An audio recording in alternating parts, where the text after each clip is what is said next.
நீங்க பாத்தீங்கன்னா முற்றிலுமான தீர்க்க தரிசன பகுதிகளை நாம் வாசிக்க முடியும். சோ நீங்க இங்க நல்லா பார்க்கும்போது இந்த முதல் அதிகாரத்துல ஒரு வாலிபனுக்கு வரக்கூடிய சோதனைகளை நாம பார்த்தோம். அந்த வாலிபனுக்கு எப்படிப்பட்ட சோதனைகள் அங்கே வருகிறது என்று நாம் பார்க்கும் பொழுது அதை 3 விதமாக பிரிக்க முடியும். முதலாவது நாம பார்த்தது என்னன்னா, முதல் 7 வசனங்கள்ல தானியேலுக்கு சுற்றி இருந்ததான ஒரு எதிர்பார்க்காத ஒரு சூழ்நிலை. குறிப்பா நீங்க பாத்தீங்கன்னா, அவர் இருந்த இடம், சொந்த ஊரை விட்டு அந்த வாலிப பருவத்துல இப்படி ஒரு நிலைமை அவருக்கு வரும் என்று அவர் நினைத்திருக்க மாட்டார்.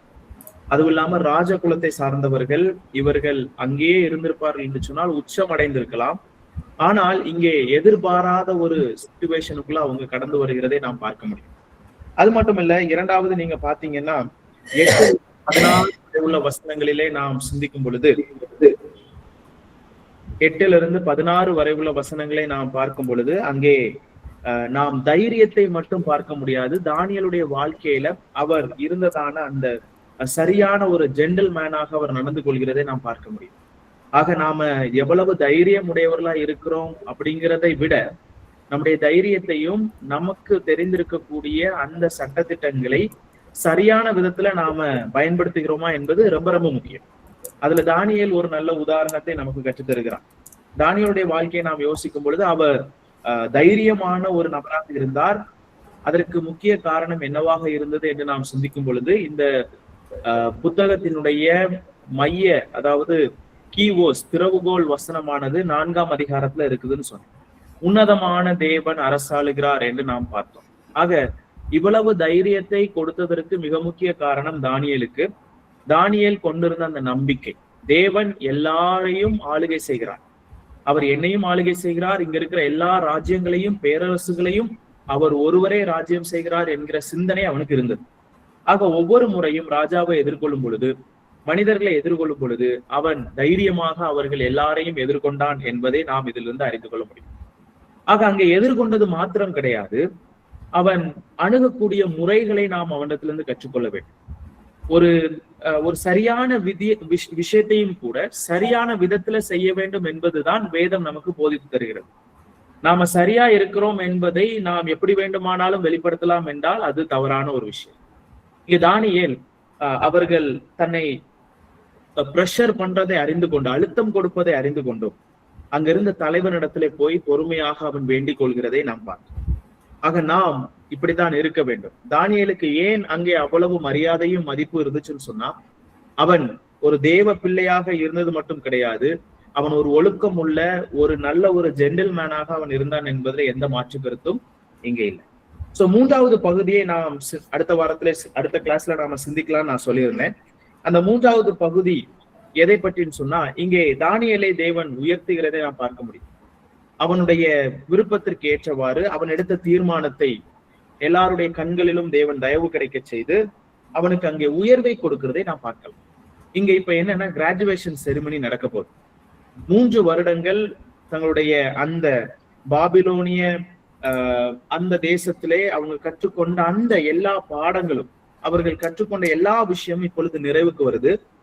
இதுல ஒரு விஷயத்த நீங்க பாத்தீங்கன்னா, அந்த நாட்கள்ல என்ன செய்வாங்கன்னா, இந்த ரிட்டன் எக்ஸாம்லாம் இருக்காது, நம்ம எழுதுற எக்ஸாம்லாம் இருக்காது. சோ ஓரலா என்ன செய்வாங்கன்னா டெஸ்ட் பண்ணுவாங்கன்னு சொல்றாங்க. அப்போ இதுல நீங்க அந்த முதல் அதிகாரத்தை நல்லா படிச்சு பாத்தீங்கன்னா, தானியேலை டெஸ்ட் பண்றது யாருன்னா ராஜாவே டெஸ்ட் பண்றதா நீங்க பார்க்க முடியும். நெபுகாத் நேச்சாருக்கு முன்பதாகவே என்ன செய்யறாங்கன்னா, தானியேலையும் அவனுடைய நண்பர்களை கொண்டு வந்து விடுறாங்க. இங்க இந்த தானியேலும் நண்பர்களையும் நீங்க பார்க்கும் பொழுது, அங்கே ஒரு பக்கத்துல நீங்க பாத்தீங்கன்னா அவர்களை பரிசோதிப்பதற்குனே ஆட்கள் வந்திருப்பாங்க. மற்ற வாலிபர்கள் எல்லாரையுமே அங்க இருக்கிறவங்க எல்லாம் பரிசோதித்துக் கொண்டே இருக்கும் பொழுது, இங்க ராஜாவும் என்ன செய்யறான்னு சொன்னா, தானியேலையும் அவருடைய நண்பர்களை பரிசோதிக்கிற பொழுது கண்டுபிடித்த ஒரு விஷயம் என்னன்னா, இவர்கள் எப்படி இருந்தாங்கன்னு சொன்னா 10 மடங்கு சமர்த்தர்களா இருந்தாங்க. 10 மடங்கு சாதாரண விஷயம் கிடையாது. 10 மடங்கு அவர்கள் எல்லாரை காட்டிலும் இருந்தார்கள் என்பதை ராஜாவே முதல் நபராக அங்கே பார்த்து அங்கே சாட்சியிடுகிறதை நாம் பார்க்க முடியும். இதுல இருந்து ஒரு பாடத்தை நாம கற்றுக்கொள்ளணும், நிச்சயமா கற்றுக்கொள்ள வேண்டியது இருக்கு. இன்னைக்கு நீங்க எல்லாம் வேதாகம கல்லூரியில படிச்சுட்டு இருக்கீங்க. பொதுவா வேதாகம கல்லூரியை குறித்து அநேகருக்கு தவறான சிந்தனைகள் உண்டு. ஏன் அப்படின்னா, படிக்க தெரியாதவங்க, வேலைக்கு போக முடியாதவங்க, அதாவது சமுதாயத்துல தகுதியாய், அதாவது நல்ல ஒரு உச்சத்துக்கு போக முடியாதவங்க, அவங்களெல்லாம் என்ன செஞ்சுறாங்கன்னு சொன்னா பைபிள் காலேஜ் போகணும்னு அனுப்பி விட்டுறாங்க நிறைய வீடுகள்ல. சரி, அங்க போய் அது என்ன செய்யட்டும், நல்லா வரட்டும், திருந்தட்டும், இந்த மாதிரி. பைபிள் காலேஜுக்கு இப்படிப்பட்டவங்க வரக்கூடாதுன்னு நான் சொல்லல. ஆனா என்னுடைய கருத்து என்னன்னு சொன்னா, நீங்க எந்த இடத்துல இருந்தாலும் சிறந்து விளங்க வேண்டும் என்பது ஒரு பாடமாக நம்ம இங்கே கற்றுக்கொள்ள முடியும். நீங்க யோசித்து பாருங்க, துன்மார்க்க உலகத்துல தன்னோடு கூட காம்படிட்டர்ஸா இருந்த எல்லாரும் மத்தியிலையுமே அவன் 10 மடங்கு சமர்த்தனா இருந்தான் என்று சொன்னால், அவன் எவ்வளவு சின்சியரா, ஒழுக்கமுடைய ஒரு மாணவனாக இருந்திருக்க கூடும் என்பதை நீங்க யோசிக்கணும். இன்னைக்கு நிறைய பேர் தவறா புரிந்து கொண்டிருக்கிறோம். நிறைய பெற்றோர்கள் கூட இப்படி சொல்லுவாங்க, என் புள்ள படிக்கலன்னா கூட பரவாயில்லப்பா, ஆனா ஒழுக்கமா இருந்தா போதும். நான் என்ன சொல்லுவேன்னா, ஒழுக்கமா இருக்கிறதுல காம்ப்ரமைஸ் பண்ணாதீங்க, விட்டு கொடுக்காதீங்க, ஒழுக்கமா இருக்கணும். ஆனா அதே சமயத்துல நம்முடைய பிள்ளைகள், தேவனை வணங்கக்கூடிய பிள்ளைகள், கர்த்தரை ஆராதிக்கக்கூடிய பிள்ளைகள், மற்ற எல்லாரை காட்டிலும் நாம் மேலோங்கி நிற்க வேண்டியது எல்லா துறைகளிலும் அவசியம். எல்லா துறைகளிலும் இது அவசியம். அதற்கு தானியேலே ஒரு முன்மாதிரி. அவன் நினைத்திருந்தால் இது எனக்கு அவசியம் இல்லாத ஒன்று, நான் தேவனோடு பேசுவேன், தேவனோடு கூட நான் நடப்பேன், எனக்கு காரியங்கள் அது மட்டும் போதும், மற்ற எந்த விஷயத்தையும் நான் பொறுப்புல எடுத்துக்க மாட்டேன்னு சொல்லிட்டு அவர் இருக்கல. அந்த அகாடமிக்ல கூட, அந்த உலக பிரகாரமான ஞானத்திலும் கூட அவன் 10 மடங்கு சமர்த்தனாக கண்டான். இதுல ஒரு விஷயத்த நான் சொல்ல விரும்புறேன். இன்னைக்கு நிறைய பேர், நீங்க செஞ்சுட்டு இருக்கிற வேலையும் சரி, நீங்க படிச்சுட்டு இருக்கிற படிப்பையும் சரி, அசட்டை பண்ணாத ஒரு நபராக இருக்க வேண்டும். ஏன் அப்படின்னா, நீங்க படிச்ச படிப்பும் சரி, படிக்க போற படிப்பும் சரி, செக்குலரா நீங்க படிச்சுட்டு இருந்த காரியங்களும் சரி, பார்த்துட்டு இருந்த வேலையும் சரி, உங்களுடைய ஊழியத்துக்கு உதவிகரமா இருக்கும். அதுல எந்த மாற்று கருத்தும் கிடையாது. நீங்க செய்த ஒரு வேலை உங்களுக்கு என்ன செய்யலாம்னு சொன்னா, அது உங்களுடைய ஊழியத்தை நிர்ணயிக்காது. ஆனா உங்களுடைய ஊழியத்திற்கு அது ஒரு உந்துதலாக, ஒரு ஆடட் அட்வான்டேஜாக இருப்பதற்கு அநேக வாய்ப்புகள் இருக்கு. உதாரணத்துக்கு, நீங்க ஐடி செக்டார்ல வேலை செய்றீங்கன்னு சொன்னா, அதன் மூலமாகவும் உங்களுடைய ஊழியத்தை என்ன செய்யலாம், ஆண்டவருக்கு பிரயோஜனமா பயன்படுத்த முடியும். உங்களுக்கு இருக்கக்கூடிய தாளந்தை இன்னும் நீங்க என்ன செய்யலாம்னு சொன்னா வளர்த்தி கொள்ள முடியும். இங்க தானியேல் உலக ஞானத்துல ரொம்ப முக்கியத்துவம் கொடுத்திருந்தாலும், கடவுளே அதை என்ன செய்யறாருன்னா கனம் பண்ணுகிறதை நாம் இங்கே பார்க்க முடியும். கடவுள் என்ன செய்தார் அப்படின்னு நீங்க நல்லா கவனிச்சு பாத்தீங்கன்னா, அவன் படிக்காத இன்னும் விசேஷித்த கிருபைகளை கர்த்தர் அவனுக்கு வழங்கினார். அவன் தன்னுடைய துறையில சிறந்து ஒழுக்கமா இருந்தான், டிசிப்ளின்டா இருந்தான். இன்னைக்கு நம்மள நிறைய பேருக்கு டைம் இல்லைன்னு சொல்லுவோம். அதாவது டைம் இல்லைன்னு சொல்றதை விட நாம டிசிப்ளினா இல்லைன்னு சொல்றான் சிம்பிளா. ஏன்னா டிசிப்ளினா இருக்கும்போது நிறைய விஷயங்களை நாம கற்றுக்கொள்ள முடியும். ஆக இங்க தானியேல் நமக்கு கற்றுக் கொடுக்கக்கூடிய பாடம் என்னன்னு சொன்னா, அங்க இருந்த எல்லாரையும் காட்டிலும் அவர்கள் ஞானத்திலும் ஆவிக்குரிய காரியங்களிலும் எல்லா விதத்திலும் அந்த 3 வருடம் அந்த ட்ரைனிங்கை முடிச்சுட்டு வெளியில வரும்போது அவர்கள் 10 மடங்கு சமர்த்தர்களாய் கண்டார்கள். இங்க நீங்க பாத்தீங்கன்னு சொன்னா, அங்கே எல்லாருடைய கண்களிலும் அங்கே அவனுக்கு தயவு கிடைக்கிறதை நாம் இங்கே பார்க்க முடியும். அங்கே ஒரு உயர்வையும் அவனுக்கு தேவன் வழங்குகிறதை நாம் பார்க்க முடியும். அதனுடைய கடைசி வசனம் இப்படியாக, அதற்கு முந்தின வசனம் 20வது வசனம் சொல்லுகிறது, ஞானத்துக்கும் புத்திக்கும் அடுத்த எந்த விஷயத்தில் ராஜா அவர்களை கேட்டு விசாரித்தானோ. அப்படின்னா நான் முன்னாடியே சொன்னேன், இது ஒரு ஓரல் பரீட்சை. இந்த பரீட்சையில அவன் விசாரித்ததின் அடிப்படையில அவன் சொல்லக்கூடிய சாட்சியை நீங்கள் பார்க்கலாம். அதிலே தன் ராஜ்யம் எங்கும் உள்ள சகல சாஸ்திரிகளிலும் ஜோசியரிலும் அவர்களை 10 மடங்கு சமர்த்தராக கண்டான். அப்போ இதுல இருந்து நாம கற்றுக்கொள்ளக்கூடிய விஷயம் என்னன்னு சொன்னா, எந்த துறையிலும் நாம் சிறந்து விளங்க முயற்சி செய்ய வேண்டும். அது தேவன் விரும்பக்கூடியவராக இருக்கிறார். நாம் நம்முடைய சாட்சியின் மூலமா, வாழ்க்கையின் மூலமா நாம தவறான ஒரு முன்மாதிரியை நாம் காண்பிக்க கூடாது. தேவன் நமக்கு துணையாக இருப்பார். அப்படியே 2ஆம் அதிகாரத்துக்கு நம்முடைய கவனங்களை திருப்பலாம். 2ஆம் அதிகாரம் வேதாகமத்துல மிகப்பெரிய ஒரு நீண்ட அதிகாரமாக கருதப்படுகிறது. அநேக வசனங்களை உள்ளடக்கின ஒரு அதிகாரமாக இந்த 2ஆம் அதிகாரம் இருக்கிறத நீங்க பார்க்க முடியும். அது மட்டும் இல்ல, இந்த 2ஆம் அதிகாரத்துல இன்னொரு ஸ்பெஷாலிட்டி என்னன்னு சொன்னா, இந்த 2ஆம் அதிகாரம் முழுசுமே சொப்பனத்தை சுற்றி நடக்கக்கூடிய சம்பவமாகவே இருக்கிறது. நீங்க ரொம்ப விரிவா சொப்பனங்களை குறித்து அங்க விவரம் கொடுக்கப்படுது. அதை தொடர்ந்து அந்த விவரத்தின் அடிப்படையில அங்கே அதனுடைய வியாக்கியானமும் கொடுக்கப்படுறதை நீங்க பார்க்கலாம். சொப்பனத்தை அடிப்படையாக கொண்ட ஒரு அதிகாரம் இந்த 2ஆம் அதிகாரம். அது மாத்திரம் கிடையாது, இது ஒரு நீண்ட ஒரு லாங்கஸ்ட் சாப்டர்ஸ் இந்த பைபிள் அப்படின்னு கூட நாம சொல்ல முடியும். இன்னொரு விஷயம், இந்த 2ஆம் அதிகாரத்தினுடைய ஸ்பெஷாலிட்டி என்னன்னா, இது ஆங்கிலத்துல என்ன சொல்லுவாங்கன்னா, ABC of the world history அப்படின்னு சொல்லுவாங்க. ABC of the world history அப்படின்னு சொன்னா உங்களுக்கு நான் என்ன சொல்ல வரேன்னு உங்களுக்கு புரியும். அதாவது உலக வரலாற்றின் சுருக்கத்தை இந்த அதிகாரத்திலிருந்து நீங்க கற்றுக்கொள்ளலாம்.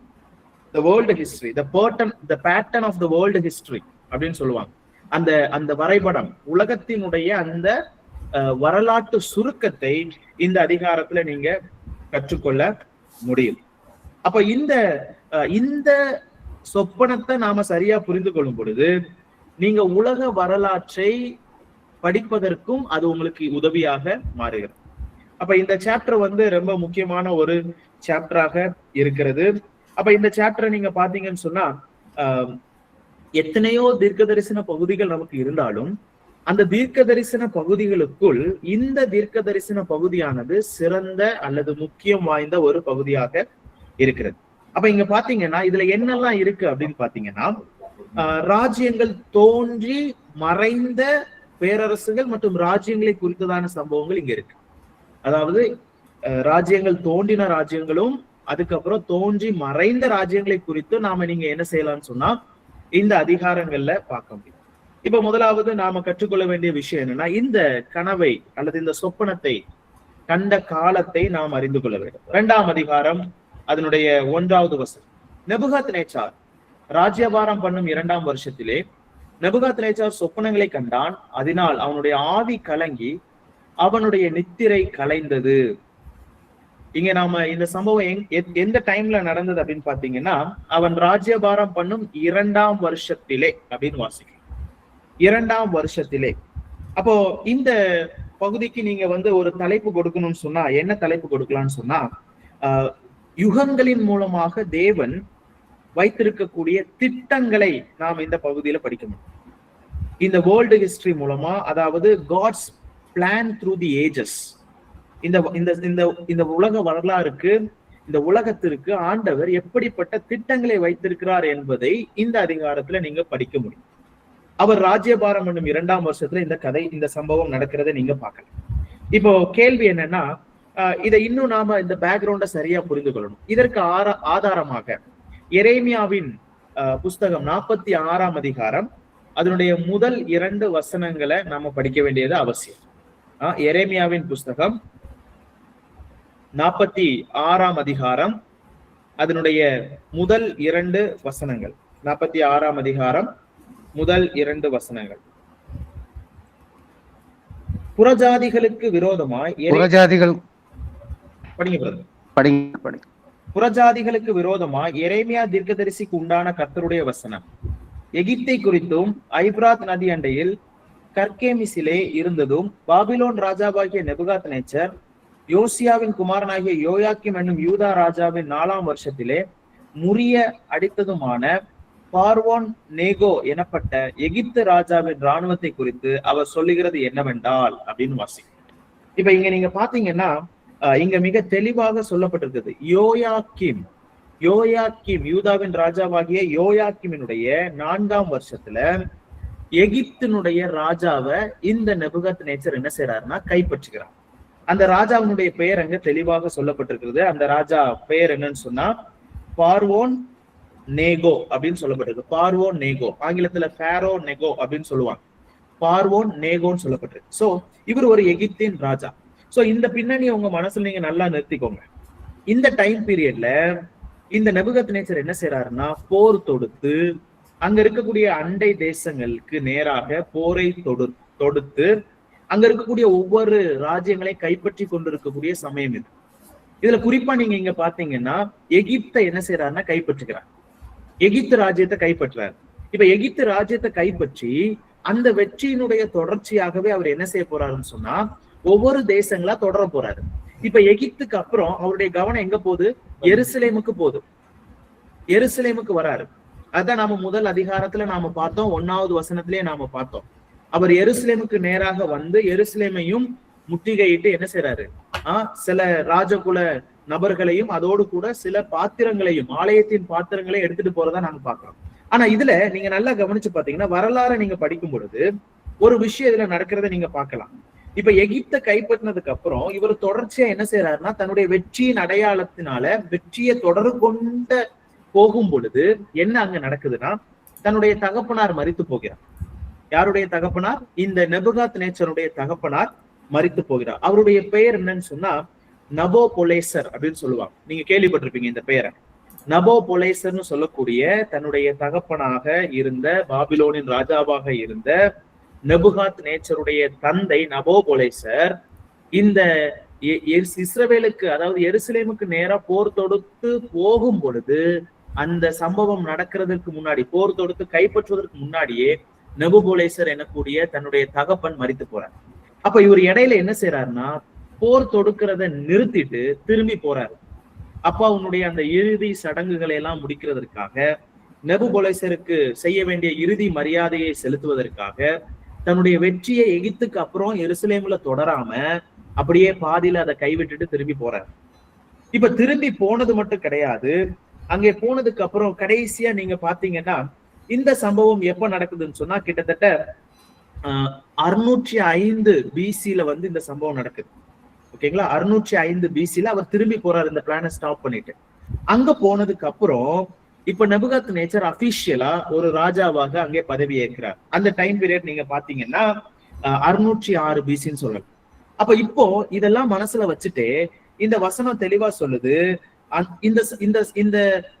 இந்த ட்ரீம், இந்த சொப்பனம் எப்ப வருது அப்படின்னு படிச்சு பாத்தீங்கன்னா அவன் ராஜ்யபாரம் பண்ணும் 2ஆம் வருஷத்துல. அப்போ 606ல நீங்க பாத்தீங்கன்னா நான் கிட்டத்தட்ட சொன்னேன், அவன் ராஜாவாகும் போது 605 நம்ம கணக்கு வச்சுக்கலாம். அப்பா இறந்ததுக்கு அப்புறம் ஒரு அபிஷியலான ஒரு ராஜாவாக வருகிறார். இப்ப அந்த சமயத்தை நீங்க பாத்தீங்கன்னா 2 வருஷம் கழிச்சுன்னு சொன்னா அப்ப அதனுடைய காலகட்டம் என்ன? 603. இப்ப அந்த டைம்ல தான் அவர் என்ன செய்யறாருன்னா இந்த ட்ரீம் அவங்களுக்கு கிடைக்குது. அப்ப அவங்களை கைப்பற்றின காலம் என்ன? 606ல என்ன செய்யறாருன்னா கைப்பற்று எருசலேமை கைப்பற்றுகிறத நாம பார்க்கணும். அப்போ இதுதான் இதனுடைய ஒரு வரலாற்று பின்னணியாக இருக்கு. அப்ப இதன் அடிப்படையில இங்க சொப்பனத்தை நாம பார்க்கும்போது 2வது வருஷத்துல ஒரு மிகப்பெரிய ஒரு சொப்பனம் அவருக்கு வரும். இதுல இன்ட்ரெஸ்டிங்கா சில விஷயங்களை இந்த சொப்பனத்துல நீங்க பார்க்கலாம். சொப்பனங்களை குறித்து நாம வேதத்துல வாசிக்கிறோம், தீர்க்க தரிசனங்களை குறித்து நாம வாசிக்கிறோம், வெளிப்பாடு அப்படின்னு சொல்லிட்டுலாம் நாம வாசிக்கிறோம். சோ அது ஒரு லாங் சப்ஜெக்ட், அது ஒரு வேற சப்ஜெக்டும் கூட. இப்போ நீங்க கனவுகளை குறித்து நீங்க பாத்தீங்கன்னா அல்லது சொப்பனங்களை குறித்து நீங்க பாத்தீங்கன்னா, சொப்பனம் பொதுவா மனிதனுக்கு வர்றது இயல்பா இயல்பு இல்லையா? எந்த விலங்கும் சொப்பனம் காண்றதாட்டு நாம என்ன செய்ய முடியாது, கேள்விப்பட முடியாது. காரணம், அப்படியே அவங்க கண்டாலும் ஆமா நான் பார்த்தேன்னு சொல்றதுக்கு அவங்களால முடியாது. ஆனா மனுஷனுக்கு மட்டும்தான் அவன் சொப்பனம் காணக்கூடிய இயல்பை பெற்றவனாக இருக்கிறான் என்பதுல எந்த மாற்று கருத்தும் இல்லை. சோ இதுல இந்த சொப்பனம் காணுகிறதை குறித்து நீங்க பாத்தீங்கன்னா இதுல ஒரு சில விஷயத்தை நாம அறிந்து கொள்ள வேண்டும். ஏன்னா அநேகர் என்ன செய்யறாங்கன்னு சொன்னா சொப்பனம் காணுகிறார்கள் என்று சொல்லி இந்த கண்டுபிடிப்பாங்கல்ல, இவங்க எல்லாம் சொல்றாங்க அப்படின்னா அநேக முறை நமக்கு சொப்பனங்கள் வருமா? உங்களுக்கு ஞாபகம் இருக்க இல்லையோ, பொதுவா எல்லா இத பத்தி படிக்கிறவங்க ஸ்டடி பண்ணக்கூடியவங்க சொல்ற விஷயம் என்னன்னு சொன்னா சொப்பனங்கள் வருவது இயல்பு அப்படின்னு சொல்றாங்க. ஆனா அதுல ஒரு விஷயத்தை நீங்க மறந்து விடக்கூடாது. அநேக நேரங்களிலே நாம் கண்ட சொப்பனத்தை நாம் ஞாபகத்தில் வைத்துக் கொள்வது கிடையாது. சில சொப்பனங்களை மட்டும்தான் நாம் என்ன செய்யறோம்னா ஞாபகத்தில் வைத்துக் கொள்கிறோம். சில சொப்பனங்கள் எத்தனை வருடங்கள் ஆனாலும் அது மாறாததாக நம்முடைய மனதிலே ஆழமாய் பதிந்திருக்கிறதையே நாம பார்க்க முடியும். இப்ப இதெல்லாம் அவங்க என்ன சொல்றாங்கன்னு சொன்னா, இதை ஸ்டடி பண்ணும்போது என்ன சொல்றாங்கன்னா, உங்களுக்கு ஏதாவது ஒரு சொப்பனம் ஞாபகத்துல இருக்குதுன்னு சொன்னா அந்த சொப்பனத்தை நீங்க ஆழ்ந்த நித்திரையில பார்த்ததாக நமக்கு ஸ்டடிஸ் சொல்லல. அது எப்ப சொல்லியிருக்குன்னா இந்த செமி கான்சியஸ் அப்படின்னு சொல்லுவாங்க, அரை உணர்வு அப்படின்னு சொல்லுவாங்க. அந்த செமி கான்சியஸ் டைம்ல இருக்கும்போதுதான் உங்களுக்கு என்ன இருக்குமா, சொப்பனம் ஞாபகத்துல இருக்கும். அப்ப செமி கான்சியஸுக்கு ஆப்போசிட் என்னன்னு சொன்னா நீங்க பாத்தீங்கன்னு சொன்னா சப்கான்சியஸ் அப்படின்னு சொல்லுவாங்க, ஆள் உணர்வு. ஆள் உணர்வு, அந்த ஆள் உணர்வு டைம்ல உங்களுக்கு ஒரு கனவு வருதுன்னு சொன்னா உங்களுக்கு ஞாபகத்துல கொண்டு வர கஷ்டம். அப்போ ஒரு கனவு உங்களுக்கு வந்தும் அந்த கனவு ஞாபகத்துல இருக்குன்னு சொன்னா நீங்க எழுந்திருப்பதற்கு கொஞ்ச நேரத்துக்கு முன்னாடி அந்த கனவு வந்திருக்கும். ஏன்னா காரணம் அது எப்போ வந்திருக்குமா, செமி கான்சியஸ், அதாவது நீங்க அரை உணர்வு நேரங்களிலே அது வந்திருக்குன்னு சொல்லிட்டு இதை குறித்து ஸ்டடி பண்றவங்க எல்லாருமே சொல்றாங்க. ஆனா வேதத்துல நாம பார்க்கக்கூடிய சொப்பனத்தை நாம பார்க்கும்போது சில சொப்பனங்கள் சூப்பர் நேச்சுரலாக இருந்ததாக பார்க்க முடியும். அதுல ஒரு சிறந்த உதாரணம் இந்த சொப்பனம். சில நேரத்துல நீங்க நல்லா பாத்தீங்கன்னா உங்களுக்கு இருக்கக்கூடிய அந்த செமி கான்சியஸ், அதாவது இந்த அரை உணர்வுல வரக்கூடிய சொப்பனங்களை ஏன் உங்களால ரீகலெக்ட் பண்ண முடியும்னு சொன்னா, மேக்சிமம் நீங்க நல்லா உட்கார்ந்து இருந்து யோசிச்சு பாத்தீங்கன்னா தெரியும். அப்பொழுது உங்களுக்கு வரக்கூடிய சொப்பனங்கள் எல்லாமே ஒன்று அந்த நாள்ல ஏதாவது நடந்த ஒரு சம்பவத்தோடு உங்களால கனெக்ட் பண்ணி பார்க்க முடியும். நீங்க யோசிச்சு பாருங்க, உங்களுக்கு நல்லாவே தெரியும். சில ஞாபகங்கள் நமக்கு வர்றதுனுடைய காரணம் என்னன்னா, அந்த டேல என்ன நடந்துச்சோ அது நைட் என்ன செய்யும், உங்களுக்கு அந்த கனவுல வந்ததான உணர்வை நீங்க கனெக்ட் பண்ணி பார்க்க முடியும். அதனாலதான் உங்களால ஞாபகப்படுத்தி பார்க்க முடியும். ஒருவேளை ஃபுல்லா இல்லைன்னாலும் கூட ஓரளவுக்கு அதை ஞாபகம் வைக்க முடியும் அப்படின்னு சொல்றாங்க. அப்ப இங்க நீங்க பாத்தீங்கன்னா ஒரு இயற்கையான ஒரு காரணம் இல்லாமலே சிலருக்கு சொப்பனம் வரலாம். தேவன் சொப்பனத்தை கொடுக்க முடியும் அப்படிங்கிறத நீங்க இங்க புரிந்து கொள்ள வேண்டும். இங்க தேவன் என்ன செய்யறாருன்னு சொன்னா, இங்கே தேவன் இந்த நேபுகத்நேச்சரோடு சொப்பனத்தின் வாயிலாக சில விஷயங்களை உணர்த்துகிறத நாம பார்க்க முடியும். இப்போ உங்க எல்லாருக்குமே ஒரு கேள்வி என்னன்னா, யோசித்து பாருங்க, இந்த நேபுகத்நேச்சருக்கு ஏன் ஆண்டவர் சொப்பனத்தை கொடுக்கும்? யோசிக்கிறீங்களா? தானியேல் இருந்தாரு. தானியேல் இருந்தாரா இல்லையா? இருந்தாரு. தானியேல் மட்டுமா? தானியேலுடைய 3 நண்பர்களை நாம மறக்க முடியாது. அவர்களும் தேவனுக்கு பிரியமா இருந்தவர்கள். அது மட்டும் இல்ல, நீங்க வேதத்தை படிச்சு பார்க்கும் பொழுது சில உண்மையான விசுவாசிகள் எல்லா இடத்துலயுமே இருந்ததாக நீங்க பார்க்க முடியும். ஏன்னா நாம சில நேரத்துல தவறா நினைத்துக் கொள்வோம், நம்ம மட்டும்தான் உண்மையா இருக்கிறோம் அப்படின்னு நினைச்சுப்போம். இல்ல, எல்லா இடத்துலயுமே ரெம்னன்ட் பீப்புள் அப்படின்னு சொல்லுவாங்க ஆங்கிலத்துல. மீதியானவர்கள் அப்படின்னு சொல்லிட்டு ஒரு கூட்டம் எப்பவுமே கர்த்தருக்கு உண்மையா பயபக்தியா இருக்க முடியும். அதை வேதம் என்ன செய்யுது? அங்கீகரிக்கிறது. ஒருவேளை இந்த பாபிலோன் தேசத்துல தானியேலை போலவும் வேறு சிலர்லாம் இருந்திருக்கலாம் உண்மையா கர்த்தருக்கு. இப்போ கேள்வி என்னன்னா, ஏன் இந்த மோசமான ராஜாவுக்கு இப்படி ஒரு தீர்க்க தரிசனத்தை சொப்பனத்துல கொடுக்கணும்?